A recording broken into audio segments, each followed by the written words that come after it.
याचा फायदा इतर समाजाला जी चिंता असते किंवा भीती असते ती भीती नक्की राहिल्याची मदत होईल. आणि हे सामंजस्य असंच प्रश्नाच्या सोडवणुकीसाठी सगळ्यांनी शिकवावं अशा प्रकारचा आग्रह मी त्यांना केला. त्यांनी एक प्रश्नसुद्धा मला विचारला नाही. त्यांना मी जे काही बोललो ते प्रत्येकाला हे मला माहीत नाही, पण मी सांगितल्याच्यानंतर त्यांनी माझ्या हातात निवेदन दिलं, त्याचा मी स्वीकार केला आणि ही बैठक संपली. गेल्या 2 दिवसामध्ये आपण पाहिलं की परिस्थिती ही चिघळत चाललेली आहे. तुमचा ताफा सुद्धा अडवण्याचा प्रयत्न झाला. उद्धव ठाकरे यांच्या ताफ्यावरती सुपाऱ्या नारळ फेकण्यात आलेले होते.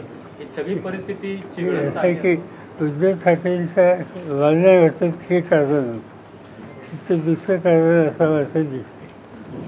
तिथं राजकीय पक्षाच्या मतभेदाचा विचार असावा असं मला वाटतं. पण आरक्षणाचा प्रश्न आज दराने आणि त्यांची सरकारी माणसाची वस्तुस्थिती. सर, ही बैठक बोलवण्यासंदर्भात तुमची मुख्यमंत्र्यांची चर्चा झाली आहे का? कधीपर्यंत साधारणतः ही बैठक? मुख्यमंत्र्यांना मी सुचवलं की ही बैठक बोलवा, तुम्ही बोलवा, त्यावेळी हजर. आणि त्या बैठकीत जो निर्णय होईल, सरकार जो निर्णय घेईल त्याला तुमचा पाठिंबा असेल?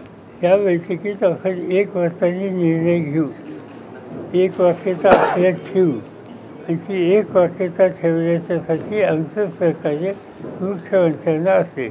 सर, या सगळ्या मुद्द्यावरती जरांगे पाटील सुद्धा सातत्याची मागणी करतात की ओबीसीतून मराठा समाजाला आरक्षण मिळावं. आता जे रमेश केरे पाटील तुम्हाला भेटायला आले होते ती सुद्धा ती मागणी करतात. या मागणीला तुमचं समर्थन असणार? तुम्हाला सांगितलं ना, एकदा मुख्यमंत्र्यांची बैठक झाल्याच्या नंतर हे सगळे प्रश्न त्या ठिकाणी वाटता येईल. द्यायचं कशातनं द्यायचं, ज्यातून सामंजस्य शिकायला मदत होईल असा काय मार्ग आहे, त्याच्यातून आज खरं दुखरं 50% बंधनात आहे, ते बदलायची आवश्यकता मला वाटते.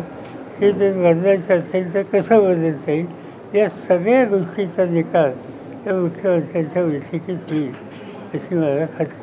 विधानसभा निवडणुका 2 महिन्यावरती 2-2.5 महिन्यावरती येऊन ठेपल्या असताना अशा पद्धतीनं राज्यातलं वातावरण, मग एकमेकांच्या गाड्यांवरती हल्ले असू द्यात किंवा शाब्दिक हल्ले, ज्या पद्धतीनं म्हणजे अगदी थेट तुम्हाला तुमच्यावरती आरोप होत आहेत की पवारांनी अशा गोष्टींना हातभार लावू नयेत, राज ठाकरे कसं बोललेत, आंदोलन भडकावण्यामध्ये किंवा राज